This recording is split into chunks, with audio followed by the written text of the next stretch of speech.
Assalamualaikum Ustaz, ana ingin bertanya. Ana sedang jatuh cinta dengan seorang akhwat. Akan tetapi ana belum bisa menikahinya karena beberapa faktor. Akan tetapi ana memilih untuk selalu menyebut namanya di doa ana. Tentunya setelah ana berdoa untuk diri ana dan orang tua, dengan harapan agar Allah mempertemukan kami sebagai pasangan yang halal di pelaminan. Akan tetapi Ustaz, apakah dengan ana selalu menyebutnya di dalam doa ana, itu menjadi fitnah bagi ana?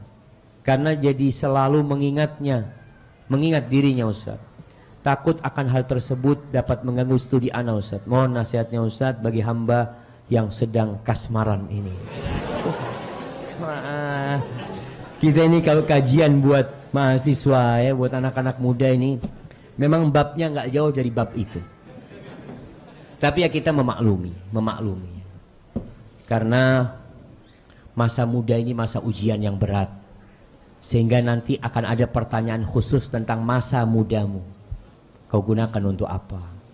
Berbeda anak muda yang taat, yang patuh kepada Allah, dan anak muda atau orang tua yang taat kepada Allah SWT. Kalau orang tua sepuh di soft pertama, wajar lah. Ya wis tuwek lah Ustaz, kata dia sudah pensiun, sudah apa, sudah bau kuburan. Nah, mungkin seperti itu pikiran sebagian orang. Memang orang semakin tua semakin sadar. Tapi yang muda ini, kalau ternyata dia bisa menjaga kehormatan dirinya, menjaga ketaatan dia kepada Allah Azza wa Jalla di masa muda, dia menjadi orang yang spesial. Salah satu yang mendapatkan naungan dari Allah Azza wa Jalla. Pada hari tidak ada naungan kecuali naungannya. Apa yang harus dilakukan antum? Kebanyakan jatuh cinta yang terjadi itu cinta monyet. Antum lihat, kadangkala kecintaan antum itu hanya kepada wajah, bukan kepada akhlak dan perilaku. Wajahnya cantik, Ustaz wajahnya cantik, kemudian akhlaknya baik, Masya Allah hafalan Qur'annya banyak. Ada yang lebih pintar daripada dia, lebih taat kepada Allah, cuma kulitnya agak gelap. Antum nggak mau kan? Antum maunya sama dia.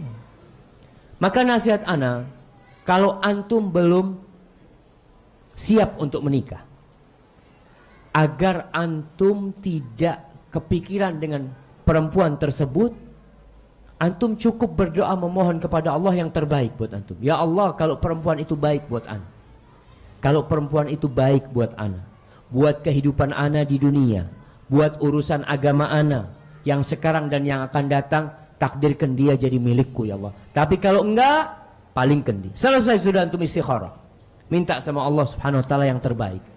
Tapi kalau antum terus menyebut nama dia terus-terusan ya, akhirnya antum kepikiran terus dengan dirinya, sehingga konsentrasi belajar antum buyar. Apalagi kalau suatu saat antum dengar fulana mau nikah dan bukan sama antum, apa yang akan terjadi sama antum? Mungkin antum akan suudzon sama Allah. Padahal kita tahu semua doa dikabulkan. Allah berjanji, artinya doa antum Allah kabulkan. Tapi Allah tidak kasih antum perempuan itu. Allah nggak kasih itu perempuan yang antum pinta, tapi Allah kasih perempuan yang lebih baik daripada itu perempuan.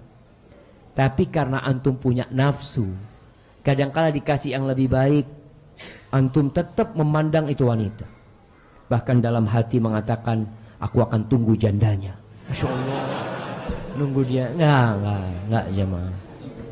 Jadi kalau sekarang antum kasmaran, merasa tidak boleh menikah kecuali dengan diri dia, sejatinya ketika antum menikah sama dia, akan datang masa antum bosan sama dia. Datang. Jadi jangan tertipu dengan pandangan mata, tapi berdoalah minta yang terbaik kepada Allah Azza wa Jalla. Hadza wallahu a'lam bishawab. Dan yang terakhir, ketahuilah penyakit yang menyebabkan kasmaran, yang menyebabkan jatuh cinta itu adalah pandangan mata. Kalau antum nggak jaga pandangan mata antum, ya akan seperti itu. Akhwat itu kalau lewat ya, antum pura-pura nyapu depan STDI, Masya Allah.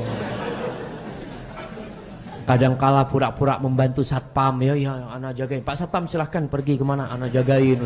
Anak lihat sebagian mahasiswa seneng banget di tempat satpam gitu. Anak ngapain? Ya wallahu a'lam.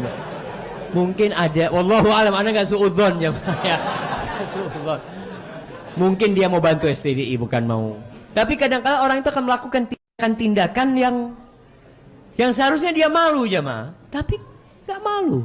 Kenapa? Karena jatuh cinta dia. Hadza wa sallallahu ala nabiyyina Muhammadin wa ala alihi washabbihi wasallam. Assalamualaikum warahmatullahi wabarakatuh.